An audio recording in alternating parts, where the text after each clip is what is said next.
বন্ধুরা চলে এসেছি দুপুরবেলাকার একটা লাঞ্চ ভিডিও নিয়ে। দেখো প্রথমেই থালায় কিন্তু আজকে মাছের মাথা দিয়ে মুগ ডাল পড়ে গেল।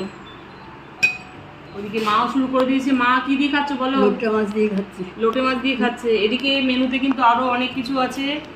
এদিকে আছে লোটে মাছ একদম গোটা গোটা করে, তারপরে আছে চিকেন, এই যে চিকেন করেছি, তারপরে এদিকে সাদা ভাত আছে, এদিকে আছে ঝাল পোলাও। আজকে ঝাল পোলাওয়ের সঙ্গে না আজকে চিকেন কষা দিয়ে খাবো। এদিকে নিয়েছি মাছের মাথা দিয়ে মুগের ডাল, একটুখানি ডাল মানে একটুখানি লেবু না হলে ভালো হয় না, একটু লেবু চিপে নিলাম। ওদিকে আমার মেয়ের প্রায় খাওয়া হয়ে গেছে, চিকেন দিয়ে খাচ্ছে। আজকে একটু দেরি হয়ে গেল আমার খেতে বসতে।